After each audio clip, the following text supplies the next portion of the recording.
পাদ্রী বিশাল একটি লোকজন বিশাল সমাহার নিয়ে একটা দাজলা নদীর ধারে একটা বিরাট স্টেজ তৈরি করেছেন।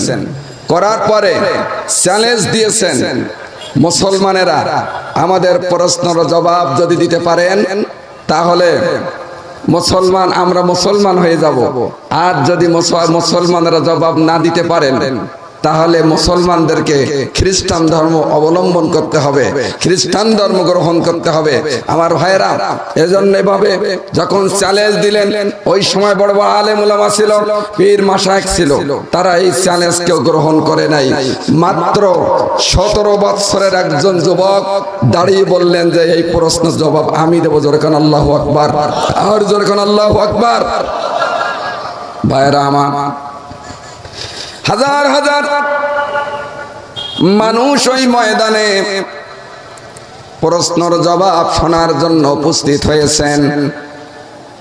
এবার আমার বন্ধুগণ বলতেছেন যে পাদ্রী, আপনি তো প্রশ্ন করবেন, উত্তর দেব হলো আমি, ঠিক কিনা?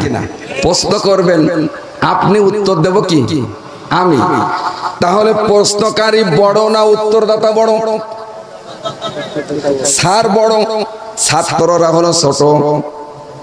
সুতরাং আপনি একটা কাজ করেন, আপনার প্রশ্নগুলো আপনি বলেন। 1 নম্বর প্রশ্ন হলো, আমার আল্লাহ রব্বুল আলামিন এখন কি করে, আল্লাহর কাজ কি? 2 নম্বর, আল্লাহ রব্বুল আলামিন আল্লাহর আগে কি আছে, পরে কি আছে? 3 নম্বর প্রশ্ন হলো, আল্লাহ এখন কোন দিকে তাকিয়ে আছে? উত্তর দিকে আছে না দক্ষিণ দিকে আছে না পূর্ব দিকে আছে?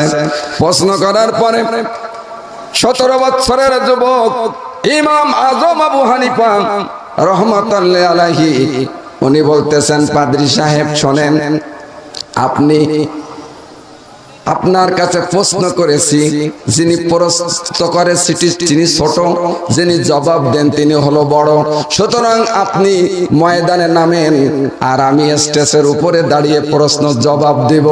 আমার ভাইরা, স্টেজে ওঠার পরে ইমামে আজম বলতেছেন, পাদ্রী শোনেন, আমার আল্লাহর কাজ হলো আপনার মতো একটা মহান ব্যক্তিকে নিচে নামানো, আর আমার মতো ছোট্ট ব্যক্তিকে এই মাসনাদের উপরে বসানো। মসনদের উপরে বসানো। ভাইরা আমার, পাদ্রী বললেন এটা তো সঠিক। বললেন 2 নম্বর প্রশ্ন হলো, আল্লাহর আগে কি আছে? বললেন তাহলে আপনি পড়েন। 1 2 3 4 এভাবে 10 পর্যন্ত গণনা করলেন। এরপরে বলতেছেন 10-এর থেকে উল্টো গুনিয়ে আসেন। 10 9 8 2 1, তার আগে বলে তার আগে কিচ্ছু নাই। বললেন আমার আল্লাহর আগে কিছুই না। বলে আল্লাহ এখন কোন দিকে আছে? বললেন যে আল্লাহ কোন দিকে আছে আমি প্রমাণ দিব। হাতে একটা মোমবাতি ছিল, মোমবাতিটা সাথে সাথে জ্বালিয়ে দিয়েছেন।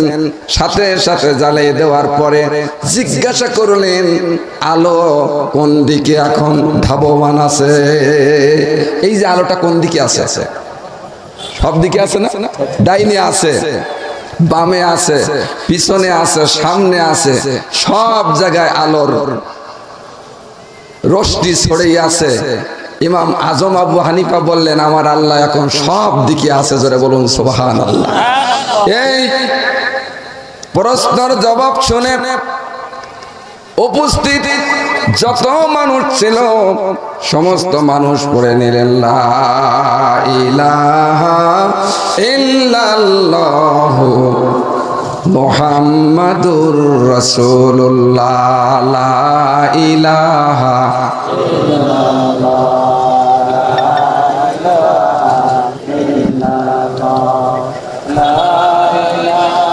ইল্লাল্লাহু লা ইলাহা লা ইলাহা ইল্লাল্লাহ মুহাম্মাদুর রাসূলুল্লাহ সাল্লাল্লাহু।